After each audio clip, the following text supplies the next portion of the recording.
दोस्तों, आप सबको पता है कि अफगानिस्तान भारत के लिए एक बेहद भरोसेमंद साथी है, लेकिन अब पाकिस्तान हमारे मित्र अफगानिस्तान के अंदर आतंक फैलाने की कोशिश कर रहा है और इसीलिए भारत और पाकिस्तान में एक जोरदार युद्ध होने वाली है। और दोस्तों, ये बात हम नहीं कर रहे, बल्कि ये बात यूएस के खुफिया रिपोर्ट में जारी की गई है। आने वाले 5 साल में भारत और पाकिस्तान के बीच एक जबरदस्त युद्ध देखने को मिलेगा।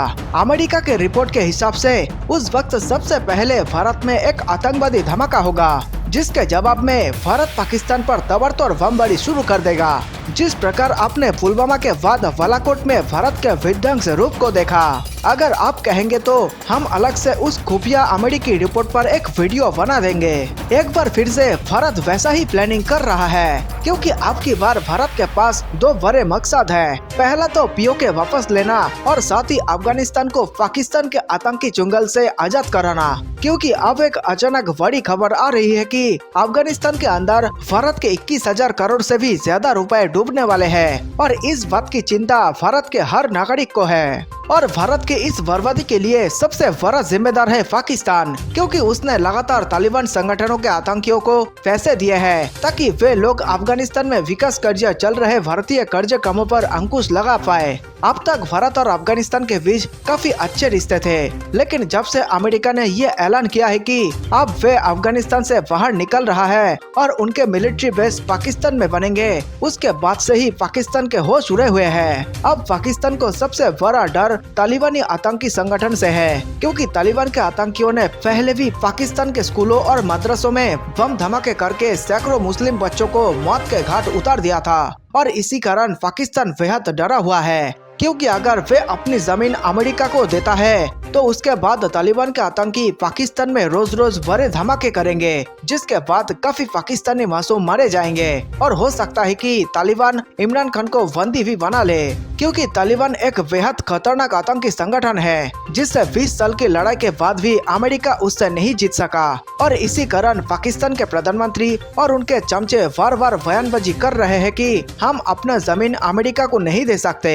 हालांकि यही बात परवेज मुशर्रफ ने अमेरिका को 2001 में भी कही थी। तब अमेरिका ने पाकिस्तान को सीधे चेतावनी देते हुए कहा था कि या तो हमें अपना जमीन दे दो, नहीं तो तुम्हारे जमीन पर इतने बम बरसाएंगे कि इस्लामाबाद, कराची और लाहौर को भूतिया शहर बना देंगे। अगर भारत और अफगानिस्तान के रिश्ते की बात करें तो अफगानिस्तान सरकार ने भी ये माना कि भारत के बिना अफगानिस्तान अधूरा है, क्योंकि भारत अपने दोस्तों के लिए जी जान लगा देता है। लेकिन दोस्तों, अमेरिका के बाहर निकलने के बाद अफगानिस्तान के अंदर तालिबान जैसा आतंकी संगठन तेजी से पैर पसारते जा रहे हैं और ये बात भारत के चिंता की है। और भारत की जहां चिंता होती है, वही पाकिस्तान को खुशी मिलती है। भारत और अफगानिस्तान के बीच में दुनिया का सबसे बड़ा दुश्मन पाकिस्तान रहता है, जहां पर ओसामा बिन लादेन जैसे खतरनाक आतंकवादी पाए गए थे। और पाकिस्तान जैसे देशों ने भी भूतकाल में अमेरिका की मदद से रूस के खिलाफ तालिबान को पाला पोसा और बड़ा किया और फिर तालिबान से जगह जगह आतंकी हमले भी करवाए। लेकिन आज वही तालिबान अमेरिका और पाकिस्तान के नाक के दम पर खड़ा है। लाख प्रयासों के बावजूद भी अमेरिका अफगानिस्तान में तालिबान को नहीं हरा पाया और इसी कारण भारत अफगानिस्तान को लेकर काफी चिंतित है। वैसे तो अफगानिस्तान के सरकार और वहां के लोगों से भारत के रिश्ते काफी अच्छे हैं, लेकिन अगर पाकिस्तान की सरकार की कमान तालिबान के हाथ लग गई तो पूरी दुनिया में मातम छा जाएगा। एक बार फिर से यूरोप और अमेरिका के ट्रेड सेंटर पर हमले होने लगेंगे। तालिबान की मदद से पाकिस्तान भी कश्मीर पर आतंकियों को भेजने लगेगा, क्योंकि तालिबानी किसी के नहीं होते। जरूरत पड़ने पर वे अपने दोस्तों का भी गला काट देते हैं। और इसका उदाहरण मैंने आपको बता दिया है कि कैसे पाकिस्तान को अपना दोस्त मानने वाला तालिबान उनके बच्चों को स्कूल और मदरसों में गोलियों से भून दिया था। अगर हम भारत और अफगानिस्तान की बात करें तो मोदी जी अफगानिस्तान के साथ अपने रिश्ते को काफी मजबूत किया है और उस देश में काफी पैसे भी लग रहे हैं। एक बार उन्होंने कहा था कि आपका दुख हमारे लिए पीड़ा है, आपके सपने हमारे कर्तव्य है, आपकी मजबूती ही हमारे लिए भरोसा है, आपकी हिम्मत हमारे लिए प्रेरणादायी है और आपकी दोस्ती हमारे लिए सम्मान की बात है। ये शब्द दिसंबर 2005 में अफगानिस्तान की संसद का उद्घाटन करते हुए भारत के प्रधानमंत्री नरेंद्र मोदी ने कहे थे।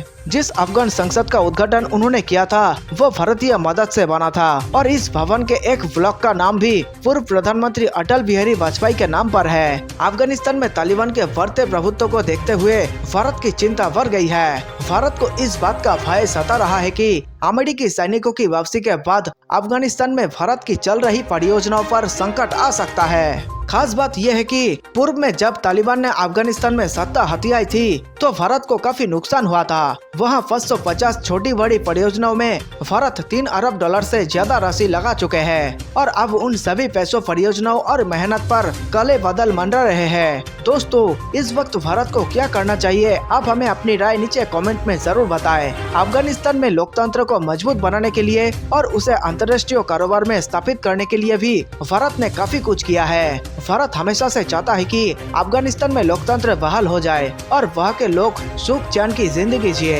यहाँ तक कि भारत के लोग भी अफगानिस्तान के लोगों को अपना परिवार मानते हैं और ठीक ऐसा ही एक आम अफगानिस्तानी भी भारत को अपना परिवार मानता है। पाकिस्तान समर्थन वाले तालिबान के आने से इन सभी परियोजनाओं पर पानी फिर सकता है। पाकिस्तान तालिबान का इस्तेमाल कर भारत के हितों को नुकसान पहुंचा सकता है। वे फिर से कश्मीर से लेकर मुंबई तक हमले करा सकता है। भारत में बड़े बड़े धमाके भी करा सकता है। अफगानिस्तान में तालिबान के आतंकियों ने मई के बाद से अब तक देश के 50 से ज्यादा जिलों पर कब्जा कर लिया है। देश से अमेरिकी सेना की वापसी की घोषणा के बाद से तालिबान का आतंक एक बार फिर से बढ़ने लगा है। अफगानिस्तान के जिन जिलों को प्रांतीय राजधानियों से तालिबान को खदेड़ा गया था, उन्हें तालिबान फिर से वापस लेने की कोशिश कर रहा है। वे बस इस इंतजार में है कि एक बार विदेशी सेना पूरी तरह से वापस चली जाए। बता दें कि अफगानिस्तान में 20 सालों तक चली युद्ध के बाद अब अमेरिका ने अपने सैनिकों को वापस बुलाने शुरू कर दिए हैं, जो कि 11 सितंबर तक देश से पूरी तरह से बाहर हो जाएंगे। वही नाटो देशों के लगभग 7000 गैर अमेरिकी कर्मचारी, जिसमें ऑस्ट्रेलिया, न्यूजीलैंड और जॉर्जिया के लोग शामिल हैं,